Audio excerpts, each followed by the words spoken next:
다 같이 자리에 일어나셔서 8월 23일 주일 3부 예배를 하나님께 드리도록 하겠습니다. 묵도드림으로 예배를 시작하도록 하겠습니다.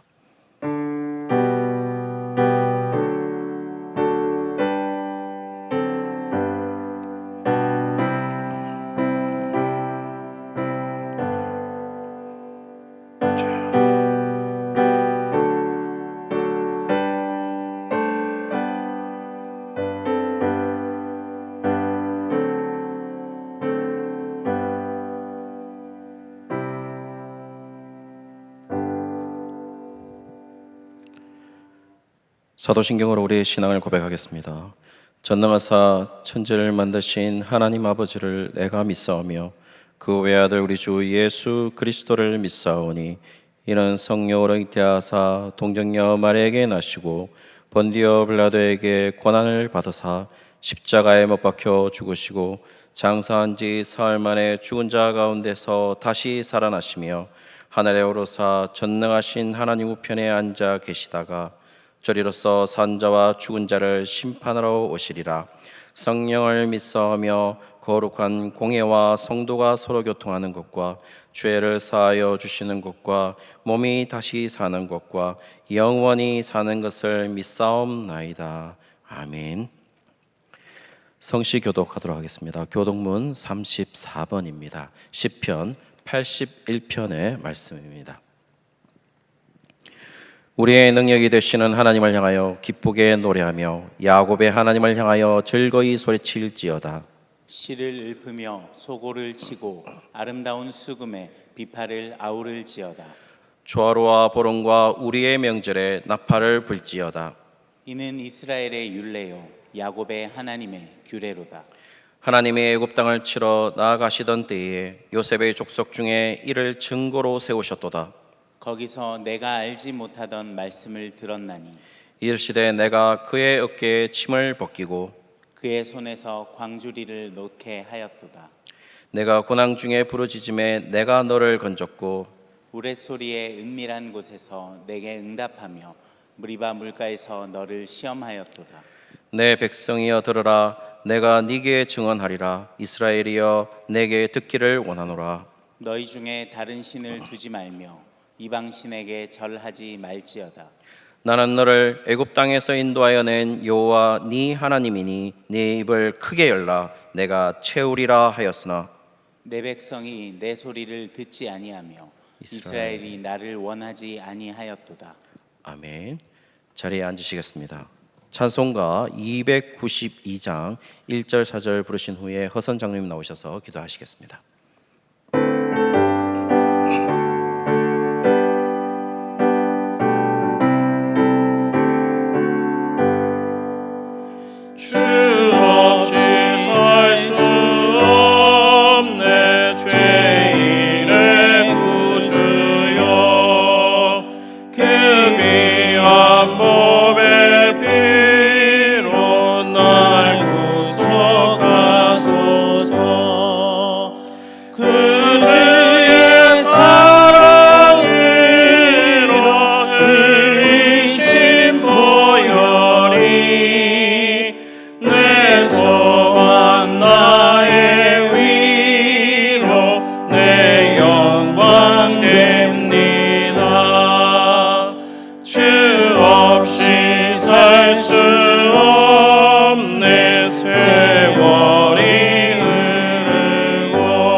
십자가의 보혈을 통하여 우리에게 영원한 새 생명을 주신 주님 감사를 드립니다.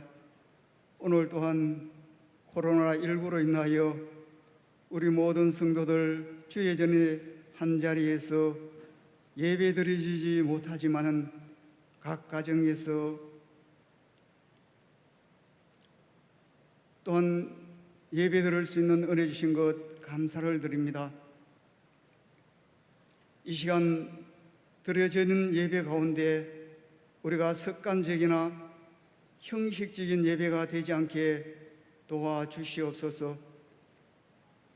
영과 진리로 드려지는 하나님 중심 예배가 되게 하여 주시옵소서. 하나님 사랑합니다. 감사합니다. 찬송을 올려드립니다. 영광 받아 주시옵소서.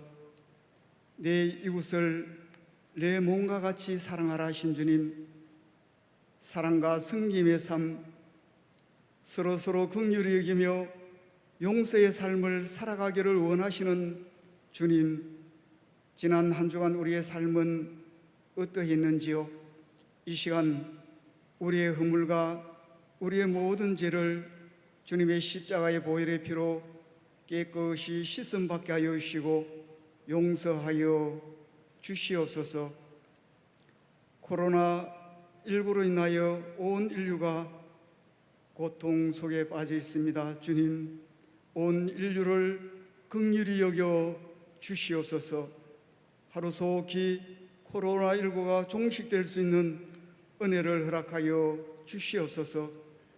하나님의 사랑이 없이는, 하나님의 은혜가 없이는 하루 한시도 살아갈 수 없는 연약한 저희들입니다. 주님, 저희들을 긍휼히 여겨 주시옵소서. 우리 담임 목사님 안식일 가운데 계십니다. 주님 은혜 가운데 쉼을 얻게 하여 주시고, 주님 은혜 가운데 영적 재충전함을 얻는 시간 되게 하여 주시옵소서. 이 시간 단위상에 세우신 우리 김태훈 목사님에도 주님 함께 하여 주시고, 목사님 그 앞길 목회에도 주님 함께 하여 주시옵소서. 이 시간 준비된 주의 말씀 선포하실 때 우리 모든 성도들 은혜의 말씀, 능력의 말씀 되게 하여 주시옵소서. 우리 성도들 가운데 여러 모양으로 고통 가운데 있는 성도들 많이 있습니다. 주님, 하루속히 치유되어지고 회복되어지는 은혜 허락하여 주시옵소서. 또한 어려운 가운데 있는 선교지 우리 모든 선교사님들 기억하여 주시고 안전을 지켜 보호하여 주시옵소서. 날마다 성령 충만한 가운데 복음의 능력 있는 삶의 현장 되게 하여 주시옵소서. 주님 감사합니다. 이 예배 위에도 주님 함께 하여 주심을 믿사옵고 우리 주 예수 그리스도 받들어 기도드리옵나이다. 아멘.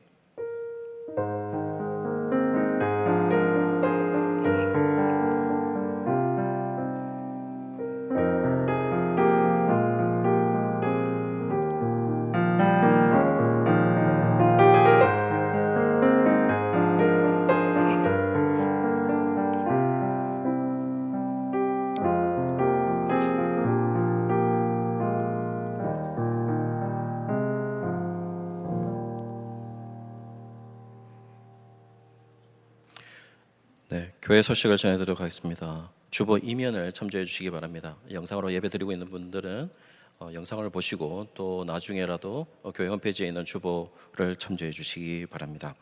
주일 광고입니다. 코로나19 재확산 방지를 위한 안내가 있습니다. 내일 교회가 성도와 시민을 보호하기 위해서 교회 시설 출입을 제한합니다.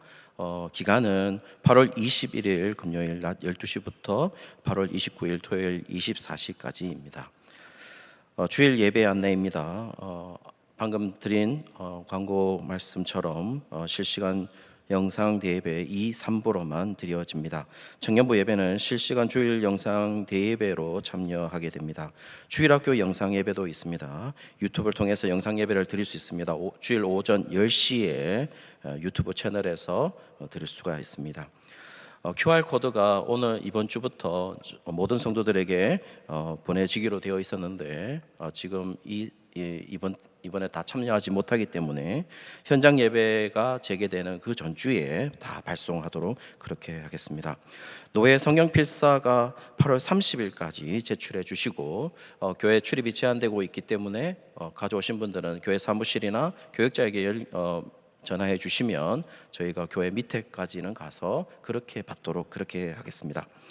예, 주중 그리고 영상 예배 후에는 순장과 교사와 교육자들에게 참여 여부를 문자로 보내주시기 바랍니다. 예, 주중 광고입니다. 주중 광고 수요일 금요 기도회 모두 영상으로 드려지고요. 수요 기도회 때는 우리 최성함 선교사님께서 설교해 주시고 금요 기도회 때는 주원일 목사님께서 설교해 주시겠습니다. 새벽 기도회 안내입니다. 23일 주일부터 오늘부터입니다. 영상으로 기도회가 드려지게 됩니다. 오전 5시 20분에 유튜브로 아래와 같이 검색하시면 함께 기도회를 참여 드릴 수 있습니다. 방학생활 안내입니다. 7주차입니다. 함께 가정에서 은혜 나누는 시간 되시기를 바랍니다. 예고 광고입니다. 내일 교회 청소년 연합 집회가 잠정적으로 연기가 됩니다. 그리고 또 내일 개발 과정과 내일 기도 학교도 잠정적으로 연기가 됩니다. 청년 1, 2부 연합 여름 강좌도 잠정적으로 연기가 됩니다. 참조해 주시기 바랍니다. 교우 소식입니다. 장례 당한 가정 있습니다. 그리고 출생 한 가정 있습니다. 출생 한 가정 축하해 주시고 장례 당한 가정 위로해 주시기 바랍니다. 담임 목사님 지금 안식월 가운데 있습니다. 기도해 주시고 다시 새로운 힘으로 다시 오실 수 있도록 많은 기도 부탁드립니다. 다른 광고는 홈페이지에 있는 주보를 참조해 주시기 바랍니다. 다 같이 성경 오늘 우리가 함께 은혜 나눌 하나님의 말씀을 보도록 하겠습니다. 요한복음 5장 1절에서 18절까지의 말씀입니다. 요한복음 5장 1절에서 18절까지의 말씀입니다. 제가 가진 신약성경 149면에 있습니다. 읽기는 1절부터 9절까지 읽도록 하겠습니다. 제가 봉독하겠습니다. 그 후에 유대인의 명절이 되어 예수께서 예루살렘에 올라가시니라. 예루살렘에 있는 양문 곁에 히브리 말로 베데스라라 하는 못이 있는데 거기 행각 5이 있고 그 안에 많은 병자, 맹인, 다리 저는 사람, 혈기 많은 사람들이 누워 물의 움직임을 기다리니 이는 천사가 가끔 못에 내려와 물을 움직이게 하는데 움직인 후에 먼저 들어가는 자는 어떤 병에 걸렸든지 낫게 되밀어라. 거기 38해 된 병자가 있더라. 예수께서 그 누운 것을 보시고 병에 벌써 오래된 줄 아시고 이르시되 네가 낫고자 하느냐? 병자가 대답하되 주여 물이 움직일 때에 나를 못에 넣어주는 사람이 없어 내가 가는 동안에 다른 사람이 먼저 내려가나이다. 예수께서 이르시되 일어나 네 자리를 들고 걸어가라 하시니 그 사람이 곧 나와서 자리를 들고 걸어가니라. 이날은 안식일이니. 아멘.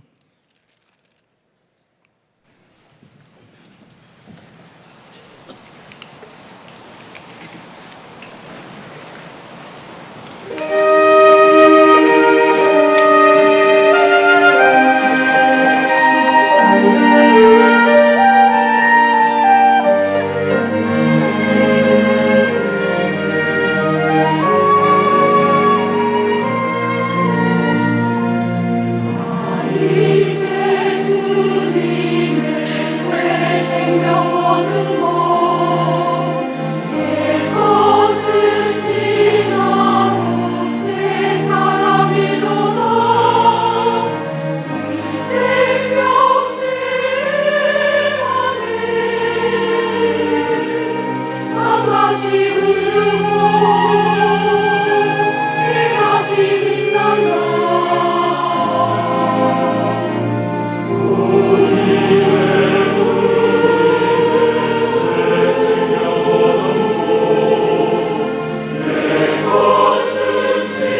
우리에게 주신 하나님의 말씀은 요한복음 5장입니다.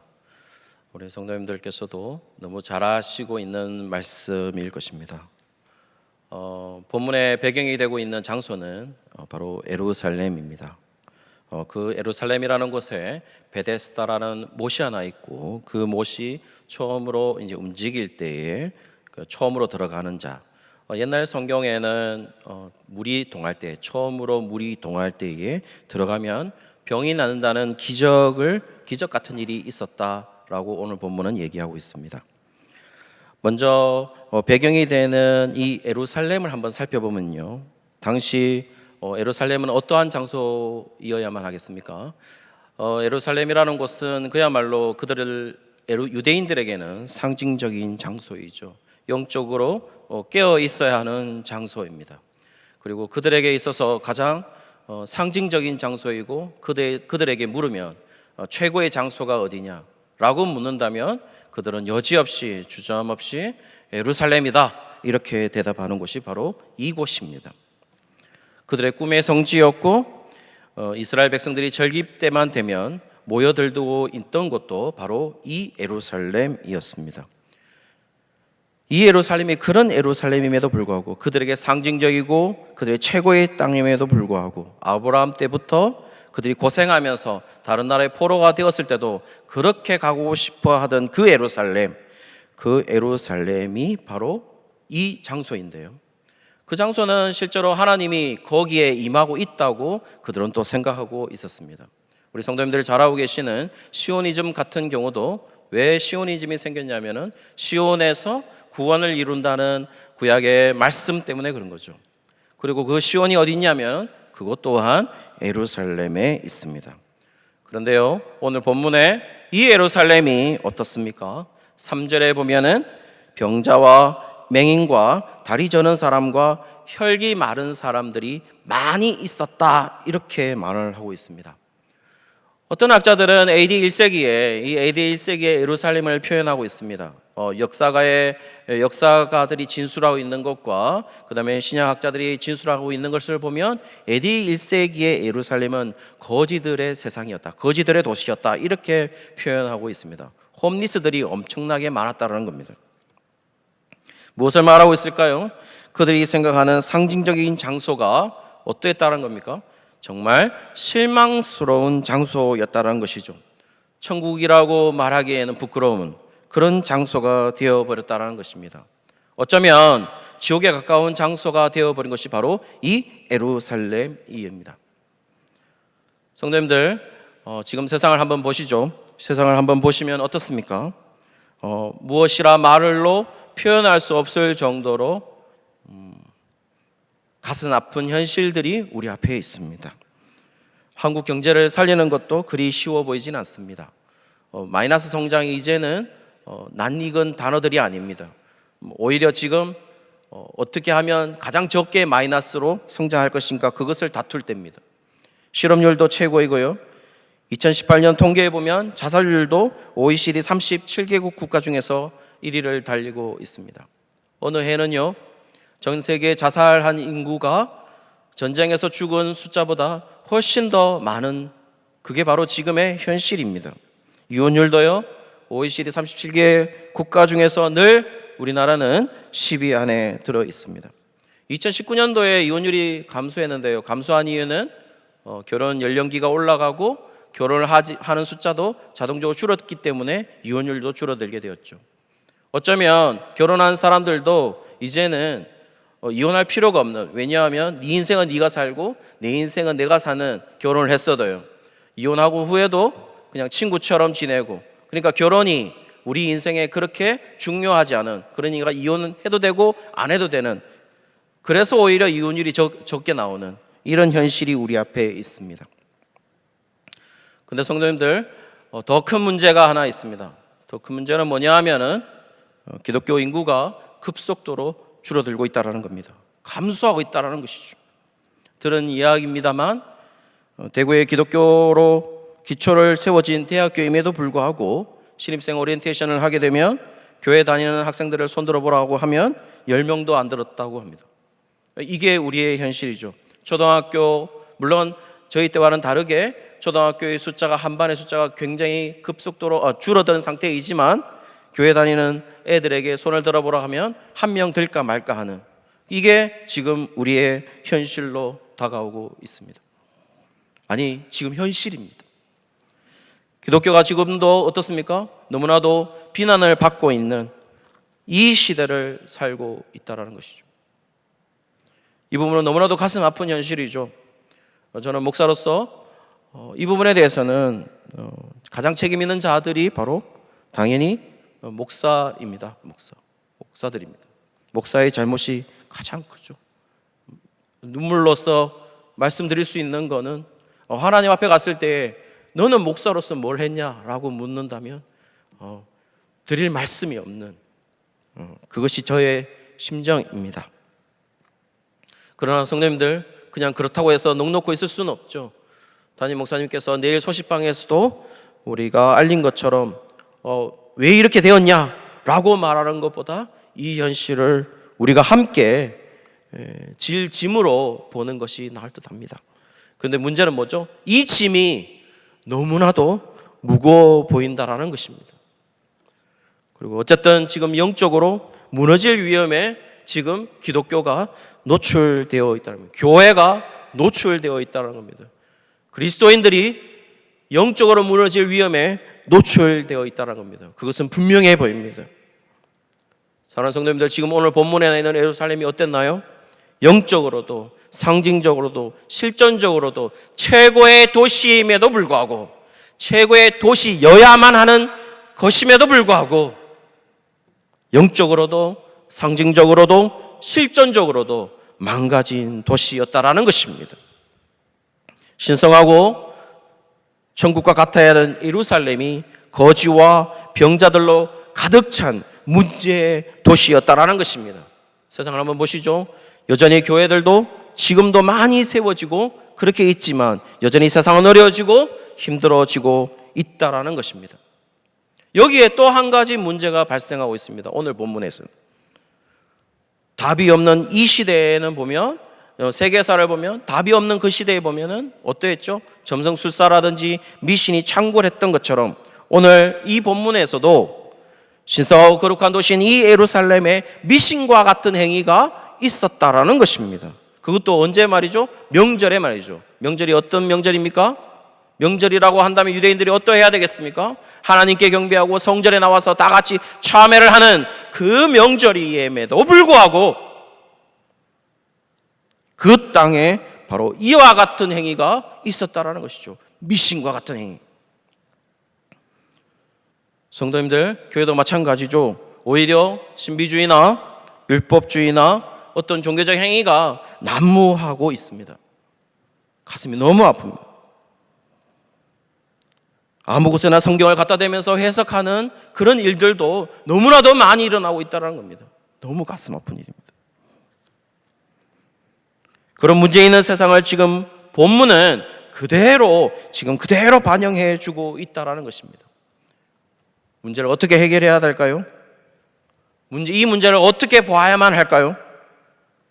사랑하는 성도님들, 기독교인들에게도 그리스도인들에게도 성도들에게도 문제가 있죠. 세상 사람들도 똑같이 문제가 있습니다. 그러나 문제가 있는 것은 다 똑같지만 우리가 다른 것은 뭐죠? 문제에 대한 인식이겠죠. 그 문제를 어떻게 바라볼 것인가 하는 것이겠죠. 종교도 보십시오. 종교가 왜 생겨났을까요? 그 문제의 인식을 통하여서 그 문제를 해결하고 싶은 거죠. 그것에 대한 반응으로서 종교는 태어났습니다. 그 문제를 해결하고 싶은 거죠. 그래서 내가 해결할 수 없으니까, 인간이 해결할 수 없으니까 초월된 어떤 신을 불러서 그 문제를 나보다 힘이 있는 신이 해결해 줬으면 좋겠다 하는 것이 바로 종교인 것입니다. 그런 의미에서 본다면 종교는 스스로 태어난 것이 아니라 종교라는 것은 결국 인간의 창조물에 불과한 것이죠. 우상인 것입니다. 불교도 보십시오. 어떻게 보면 불교는 이런 것과 반대되는 것인데요. 불교가 창시될 때도 고타마 시타르타는 어떻게 했습니까? 자기가 왕자임에도 불구하고 생로병사의 비밀을 알고자, 인간의 근본되는 문제를 알고자 보리수 나무에서 그렇게 생각을 하고 고뇌를 했지만 결국 그가 깨달은 것은 무로 돌아가는 것이다. Nothing, not로 돌아가는 것이다. 이렇게 얘기를 했습니다. 아무것도 가지지 않는 것이죠. 그런데요, 지금 불교는 어떻습니까? 수능 때가 되면은 많은 사람들이 찾아가서 어떻게 해달라고, 나에게 뭔가를 달라고 오히려 소유를 요구하는 그런 불교가 되어버렸습니다. 사랑하는 성도님들, 기독교도 어떻습니까? 불교도 기독교도 똑같이 수능날 되면은 우리도 뭔가를 바라는 부모님들이 새벽 기도회를 나오게 됩니다. 기복적인 신앙을 보여주고 있는 것이죠. 저는 부모님의 마음들을 비판하고 싶지는 않습니다. 그건 부모로서 당연한 마음이겠죠. 그런데 복음의 어떤 것도 기초도 기본도 근본도 그것도 세워지지 않은 채 뭔가를 하나님께 바라고 있다면 그거는 잘못된 것이겠죠. 어쨌든 인간들은 뭡니까? 자신의 문제를 해결하기 위해서 철학도 이용하기도 하고 문화도 이용하기도 하고, 지식은 어떻습니까? 지식은 어떤 정도입니까? 지식은 날이 갈수록 지식은 쌓여져 갑니다. 밝혀지지 않은 것들이 계속해서 밝혀지고 있어요. 지식은 너무나도 많아가지고 많이 지금 성장해 있습니다. 그럼에도 불구하고 지금 현실을 보십시오. 코로나19라는 2000여 명 속에 인간은 무능력합니다. 해결할 수 없습니다. 또 코로나가 이어서 백신이 나오고 치료제가 나오면 우리는 또 행복할 것 같습니까? 아니요. 여전히 인간의 지식은 이 우주에 존재하는 지식의 10%도 차지하지 못합니다. 90%는 모른다라는 것입니다. 아직도 병의 원인의 몇 프로밖에, 단 몇 프로밖에 알지 못합니다. 인간에게는 해결책이 없습니다. 종교에는 해결책이 없습니다. 철학에는요, 지식에는요, 문화에는 아무 곳에도 인간의 문제 해결책은 없습니다. 인간이 자신의 문제를 인식함과 동시에 자신이 해결할 수 없다는 그 인식 때문에 종교가 생겼고, 종교의 형식은 보면 늘 신을 찾아가는 형식이었어요. 그런데요, 사랑하는 성도님들, 우리가 믿고 있는 복음은요, 그렇지 않습니다. 복음은 신을 찾아가는 것이 아니라 하나님의 자녀가 그 문제를 인식하든 인식하지 않든, 하나님을 찾든 안 찾든 하나님의 자녀라고 책임지겠다고 생각한 그 하나님께서 그 자녀에게 찾아가는 것, 그것이 바로 복음인 것입니다. 그리고 그분은 자신의 백성들의 문제를 해결하고자 했습니다. 창세기 3장에 보시죠. 아담과 하와가 문제를 일으켰습니다. 어땠습니까? 문제 해결 방식은 뭐죠? 하나님이 찾아가는 것이었습니다. 하나님이 부르는 것이었어요. 아브라함을 보시죠. 아브라함 어떻게 했습니까? 하나님이 그를 불렀습니다. 예수님께서 제자를 찾아가는 방식 보시죠. 어땠습니까? 예수님이 제자를 부르는 거였어요.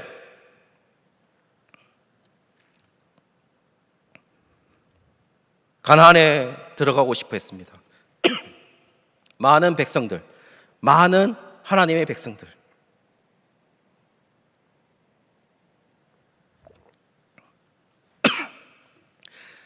많은 하나님의 백성들을 보면 가나안에 늘 들어가고 싶어 했습니다. 구약의 백성들 보시죠. 가나안에 늘 들어가고 싶어 했습니다. 왜 가나안에 들어가고 싶어 했을까요?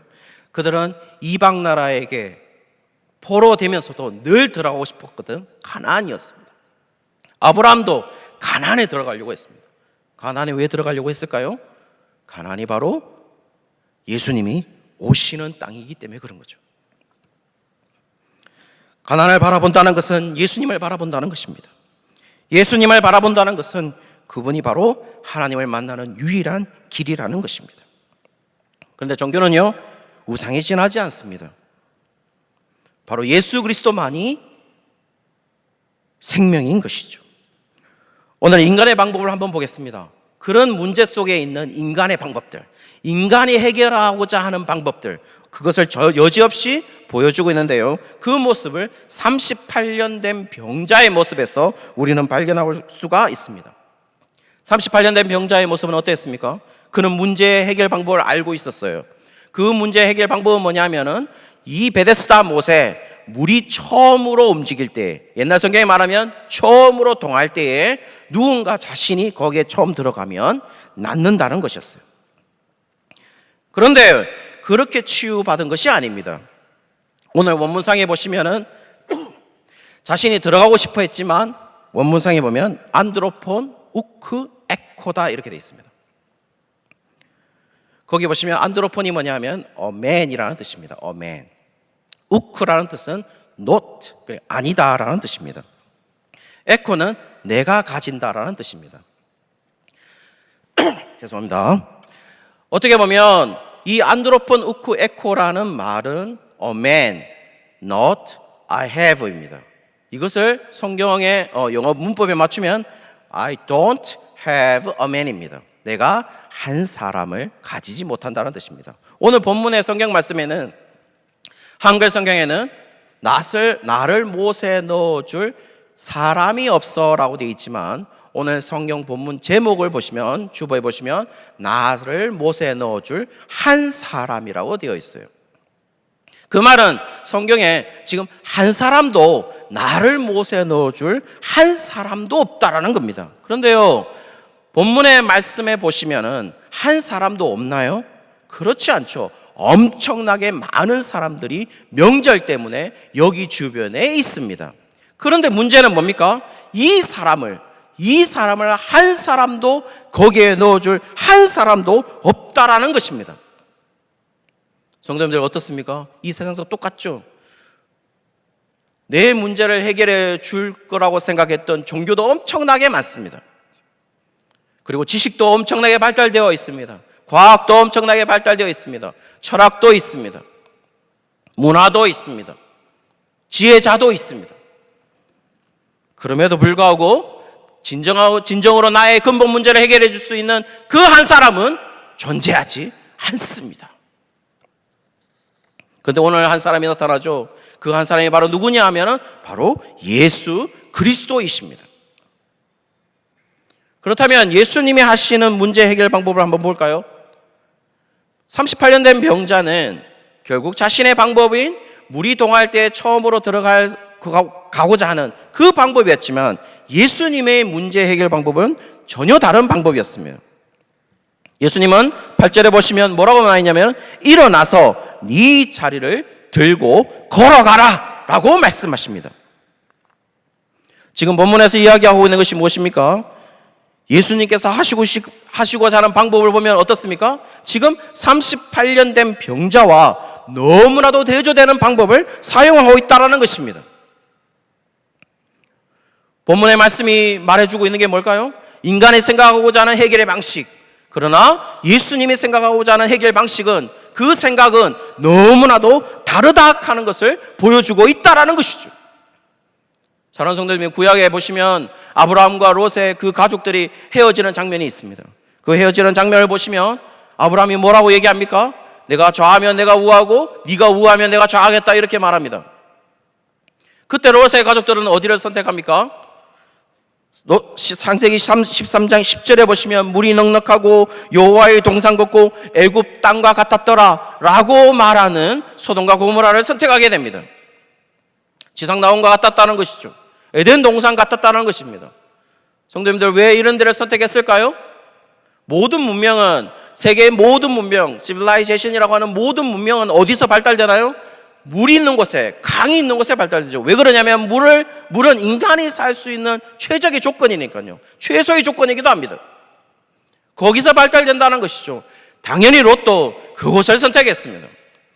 그런데 아브라함은 어디를 선택했습니까? 젖과 꿀이 흐른다는, 우리가 흔히 가나안 땅을 표현할 때 젖과 꿀이 흐르는 가나안 땅이라고 얘기합니다. 그런데 그 가나안 땅이 과연 젖과 꿀이 흘렀나요? 그렇지 않습니다. 씨 뿌리는 비유를 보시죠. 씨 뿌리는 비유가 시대적 배경을 묘사해 주고 있는데요, 좋은 땅에 뿌려지는 씨는 25%에 불과합니다. 나머지 75%는요 열매 맺지 못하는 땅이라는 것입니다. 성경의 표현상에 보면 그 외의 땅은 뭐라고 표현했느냐? 광야라고 표현하고 있어요. 영어 성경에는 뭐라고 표현되어 있습니까? 데절트라고 표현되어 있어요. 사막이다 이렇게 말하고, 그만큼 안 좋은 땅이라는 것이죠. 거기는 젖과 꿀이 흐르는 땅이 아닙니다. 그럼에도 불구하고 아브라함은 거기를 선택했다는 겁니다. 롯은 어떻게 되었죠? 그가 인간적 생각으로, 인간적 합리적 생각으로, 인간의 이성적 생각으로, 인간의 단지 인간 중심의 생각으로 선택된 그 땅 어떻게 되었나요? 멸망했죠. 그런데 그런 안 좋은 그 가나안 땅 왜 그렇게 가려고 했을까요? 왜 그렇게 가야만 할까요? 거기에 바로 예수님이 오시기 때문이죠. 여지없이 인간의 생각이 얼마나 하나님의 생각과 다르다는 것을 절실히 보여주고 있다는 것입니다. 사랑하는 성도님들, 하나님의 생각을 쫓아야 됩니다. 인간의 생각을 버려야 됩니다. 어떤 이야기를 하나 들려드릴까 하는데요, NBA 농구 역사상 가장 위대한 선수가 한 명 있습니다. 지금도 그와 같은 선수는 없다고 말합니다. 누구냐면 마이클 조던입니다. 마이클 조던. 어떤 사람은 표현하기를 신이 와서 농구를 하는 것이 바로 마이클 조던이다 라고 표현할 정도입니다. 근데 그는 1963년에 태어납니다. 그리고 그는 그렇게 넉넉하지 않았습니다. 고등학교까지도 그렇게 넉넉하지 않았죠. 그런데요, 마이클 조던의 가장 큰 후원자는 바로 부모님이었어요. 엄청나게 고생을 하면서 마이클 조던을 키웠습니다. 훗날에 고백하기를 자기가 그렇게 될 수 있었던 것도 100% 모든 것이 부모님의 덕분이었다 이렇게 얘기를 합니다. 그런데요, 마이클 조던은 농구도 잘했지만 실제로 야구도 굉장히 잘했습니다. 어쩌면 야구를 더 잘했다고 합니다. 그때 당시에 흑인 사회에서 마이클 조던이 있었던 흑인 사회 80년대죠. 80년대, 70년대 흑인 사회에는 이 아이가 뭐라도 하면은 나쁜 길로 빠지지 않는 그런 거였기 때문에 아버지와 어머니는 마이클 조던이 야구라도 농구라도 열심히 했으면 좋겠다는 생각으로 나쁜 길로 빠지지 않게 하기 위해서 후원을 해줬다고 합니다. 그리고 나중에 보시면은 마이클 조던의 동영상이라는 걸, 모든 걸 보면 마이클 조던은 꼭 슛을 할 때 혀를 내미는 버릇이 있습니다. 트레이드 마크죠. 그것도 다 누구의 습성이냐면 아버지에게 받은 습성입니다. 그는 대학에 들어갔을 때 이제 아주 훌륭한 선수로, 엄청난 선수로 성장하게 되죠. 1984년에 시카고 불스에 입단하게 됩니다. 그는 키 큰 사람이 아니었기 때문에 그때 당시에 센터 가장 키 큰 사람이 우선시되는 시대였기 때문에 하킴 올라주원에 뒤이어서 2차로 지명이 됩니다. 두 번째로 지명이 된다는 거죠. 시카고 불스에 들어간 그 마이클 조던은 90년, 91 시즌에 이제 드디어 우승하게 됩니다. 91, 92 두 번째 우승을 하게 되고요. 92, 93 시즌에도 세 번째 우승을 연속으로 하게 됩니다. 그런데 갑자기 그는 돌연 은퇴를 선언하게 됩니다. 은퇴를 선언하는 이유가 있습니다. 그거는 세 번째 우승을 끝나고 나서 아버지가 10대들의 강도들에 의해서 살해당하는 일이 벌어지게 됩니다.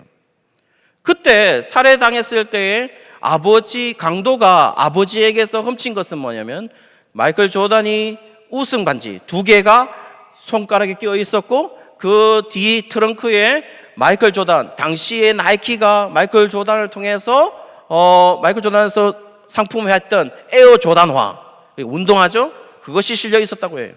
그것을 뺏고 싶었던 강도들은 결국 아버지를 죽이고 그 2개의 우승 반지와 조던화를 훔쳐갔던 것이죠. 충격에 쌓인 조던은 은퇴를 선언합니다. 오히려 자기가 농구했던 것 때문에 아버지가 죽었다라는 그 상실감에 조던은 은퇴를 하기 시작합니다. 은퇴를 하고 나서 그는 아버지가 야구하기를 원했다라는 생각, 그리고 아버지가 오히려 야구를 더 잘했을 중학교 시절, 그 다음에 초등학교 시절에 야구를 더 잘했기 때문에 아버지는 어쩌면 야구하기를 원했을 거야 라고 조던은 생각했습니다. 마이클 조던은 그렇게 생각해서 1994년 시카고 화이트삭스 마이너 팀에 들어가게 됩니다. 그러나 그는 성적이 엄청나게 안 좋았죠. 당연하죠. 그는 야구 선수를 놓은 지가 엄청난 오랜 기간이었으니까요. 그리고 그 해에 메이저리그는 파업을 하게 됩니다. 그러니까 선수들이 운동하지 못하게 되는, 시합을 뛰지 못하는, 그래서 조던은 더욱더 상실감에 빠지게 되죠. 그때 아버지를 아는 지인이 와서 조던에게 얘기를 합니다. 마이클 조던에게 뭐라고 얘기하냐? 아들 조던에게 이렇게 얘기를 합니다. 아버지는 너의 농구하는 것을 정말로 자랑스러워했다. 그리고 마이클 조던은 그 얘기에 힘입고 마이클 조던은 농구로 돌아가게 됩니다. 1995년에 돌아가게 되고 그 성명서에서 한마디 나게 되는데 I am back. 그리고 그 다음 시즌인 96, 97, 98 시즌 3연속 우승하게 됩니다. 제가 왜 이 이야기를 가지고 왔냐면 이 이야기 속에 아버지 마음을 알지 못했던 마이클 조던, 그는 1년이라는 세월을 허비하게 되고 자신의 인생에서 가장 안 좋은 선택을 하게 되죠. 그리고 아버지의 마음을 알아서 결국 돌아오게 됩니다. 사랑하는 성도님들, 보시죠. 우리는 어디를 선택해야 될까요? 혹시 우리는 마이클 조던처럼 이것이 아버지의 생각이라고, 이것이 아버지의 계획이라고 가장하며 살고 있지는 않을까요? 저 자신도 그런 경우가 너무나도 많은 것 같아요. 인간적으로 옳은 것이라고 하면 이게 하나님의 생각일 거야 라고 판단하면서 안일하게 판단하는 경우도 너무나도 많습니다. 그런데요, 살다 보면 결과는요, 아버지의 생각이 아니었던 경우가 너무나도 많습니다. 우리는 그때 또 다시 엎드립니다. 아니었군요. 아버지의 생각이 아니었군요. 하나님의 생각이 아니었군요. 어떻게 해야 될까요? 마이클 조던이 I am back 했던 것처럼 우리도 하나님께로 돌아가야 되지 않을까요? 성도님들, 오늘 땅에 보시면 또 하나님의 계획을 따르는 자들에 대해서 어떠해야 된다는 것을 어떻게 해야 되느냐, 그 따르는 하나님의 계획을 따르는 자들은 어떻게 해야 되느냐라는 것도 예수님께서 말씀해 주시고 계세요. 예수님께서는 어쩌면 하나님의 계획을 따르는 자들, 하나님의 마음을 따르는 자들은 생각의 전환도 있어야 되고 삶의 전환도 있어야 되는 것을 강력하게 말씀하고 있어요. 9절에 보시면 자리를 들고 걸어가라 라고 말씀하신 후에 14절에 보시면 뭐라 나와 있냐면 더 심한 것이 생기지 않게 다시는 죄를 범치 말라 라고 말씀하고 있어요. 성도님들 보시죠.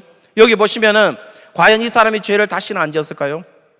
다시 지었겠죠. 그러나 지금 본문에서 말하고 있는 것은 뭘 말하는 것일까요? 너의 정체성이 변했어. 너의 상태가 변했어.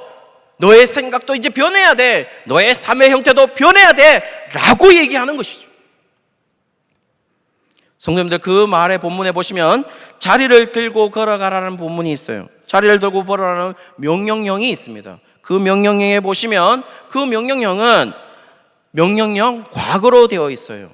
자리를 들어라 라고 얘기했을 때 명령형 과거로 되어 있습니다. 헬라어 문법에서 명령형 과거라는 것은 과거의 명령이 아닙니다. 명령형 현재라고 해서 현재 명령하는 게 아닙니다. 명령형의 상태를 얘기하는 것인데 과거를 얘기하는 것은 단 한 번의 동작을 얘기하는 것이고, 명령형 현재는 계속적으로 반복적으로 진행적으로 그렇게 해야만 한다는 것을 명령하는 겁니다. 그런데 자리를 드는 문제는 어떻게 했냐면 명령형 과거로 썼다는 것이죠. 그 말은 뭘 말하는 것이죠? 자리를 들으라는 말은 딱 한 번 있어야 된다는 행동이라는 것입니다. 그 말은 다시 네가 앉아서 다시 드는 행동을 반복해서는 안 된다라는 것이죠. 지금 병들어 앉았던 그 자리는 이제 더 이상 너의 자리가 아니라는 것이죠. 회복이 된 그 상태로는 이 자리는 더 이상 38년 된 병자에게는 어울리지 않는 자리라는 것입니다. 병이 나은 환자는 더 이상 환자복을 입지 말아야 하는 것입니다. 마찬가지로 예수님을 구주로 영접하지 않은 그 상태로 돌아가는 것, 그리고 또 여전히 그리스도이면서 인간 중심으로 살아가는 그 모습, 더 이상 우리에게는 어울리지 않는 자리라는 것입니다. 그거는 마이클 조던이 지금 아직도 야구 선수를 하는 것과 똑같다라는 것입니다. 우리는 그 자리를 박차고 일어난 그리스도인들입니다. 이제 성도님들은 문제에 허덕이며 사단에게 속며 살던 옛생활, 더 이상 그 생활은 우리 생활이 아니라는 것입니다. 우리에게 전혀 어울리지 않는 삶이라는 것입니다. 우리는 예수님을 만난 사람들입니다. 그리고 더 정확하게는 예수님이 우리에게 오셨다라는 겁니다. 우리는 예수님을 마음에 영접한 자들입니다. 그런 사람들이 어울리는 삶이 무엇일까요? 바로 진정한 제자의 삶으로 돌아가는 것이 맞지 않을까요? 제자의 삶이 뭘까요? 예수님을 바라보는 것이, 예수님만 바라보는 것이죠. 어쩌면 한국교회가 예수님 외에 다른 무엇들이 너무나도 많은 것 같습니다. 예수님 외에. 세상은 그럴 수 있습니다. 세상은 그래야 되는 게 당연한 것이고요. 그러나 교회는 그렇지 말아야 한다는 것입니다.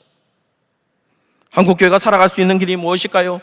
강력한 권력이나 강력한 힘이나 그런 것이 교회를 살리는 것이 아니고, 교회의 머리 대신 예수님이 이곳에 오시고 이곳에 정지하시고 이곳에 나타나시고 이곳을 주관하시는 것, 그것이 유일한 우리가 살 수 있는 길이고 우리가 호흡할 수 있는 길이고 우리가 생명을 유지할 수 있는 길이라는 것입니다. 사랑하는 성도님들, 말씀에서도, 교회 행사에서도, 심지어 주보의 광고에서도, 우리의 삶에서도 예수님이 보이지 않습니다.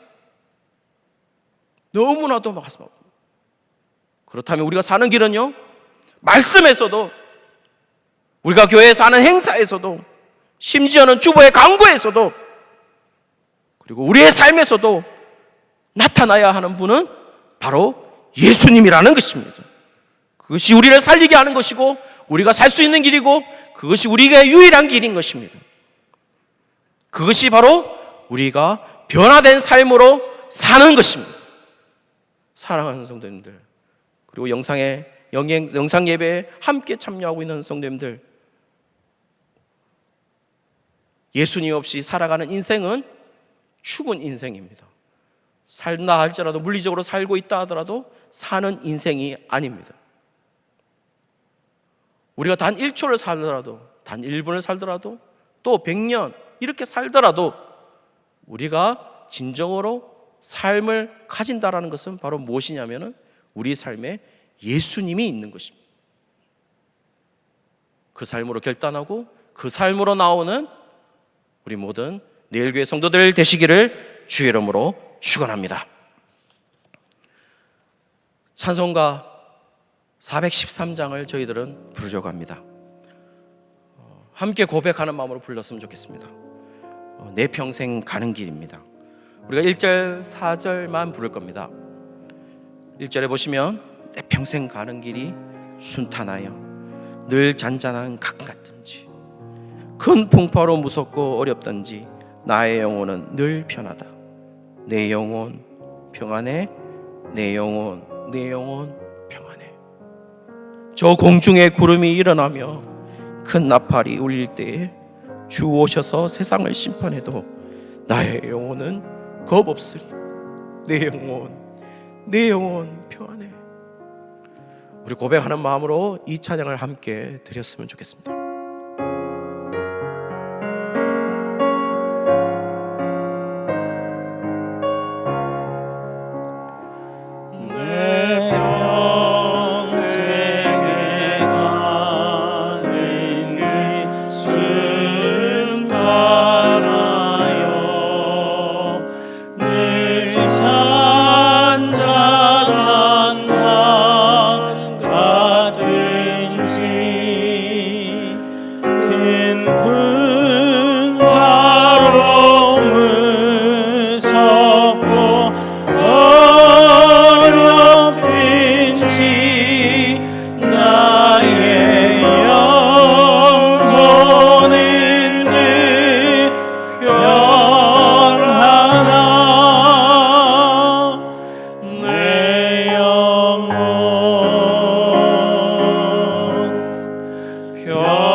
같이 일어나셔서 한번 기도하겠습니다. 하나님 아버지, 우리의 삶을 보시옵소서. 여전히 다른 길로 갔든 다른 선택을 하든 우리의 삶이 아니었습니까? 하나님 아버지, 마음을 돌이켜 주시옵소서. 그래서 하나님의 마음에 맞는 삶으로 우리가 다시 돌아오게 하여 주시옵소서. 그리고 그 삶으로 쭉 살아가게 하여 주시옵소서. 하나님, 그래서 우리의 삶이 자리를 다시 들고 일어나는 삶이 아니라 걸어라, 일으키라, 그 삶으로 계속 살아가는 우리의 삶들 될 수 있도록 하나님 붙들어 주시옵소서. 우리 다 같이 함께 기도하도록 하겠습니다. 기도하겠습니다. 살아계시고 사신 하나님 아버지,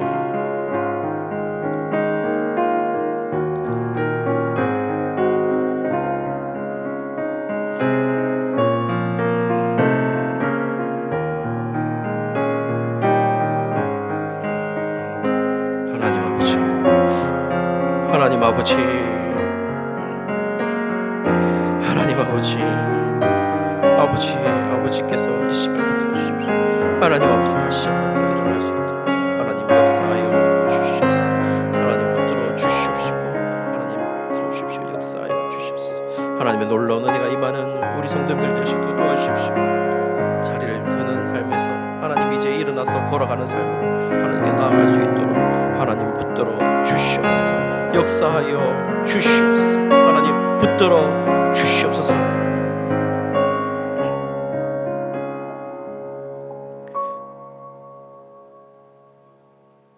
살아계시고 역사하시는 하나님 아버지, 저희들은 하나님을 잊어버릴 때가 너무나도 많습니다. 하나님이 생각나지 않을 때가 너무나도 많습니다. 하나님 아버지, 용서하여 주시옵소서.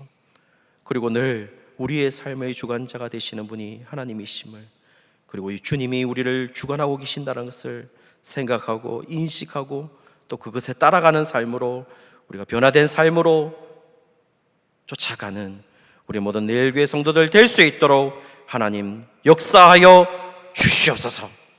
감사드리며 예수 그리스도의 이름으로 기도드리옵나이다. 아멘. 지금은 우리 주 예수 그리스도의 은혜와 하나님의 사랑과 성령님의 위로 교통하심이 이제 자리를 들고 우리의 옛 삶을 버리고 새로운 삶으로 살아가길 원하는 우리 내일교회 모든 성도들 머리 위에 지금으로부터 영원토록 함께 있을지이다.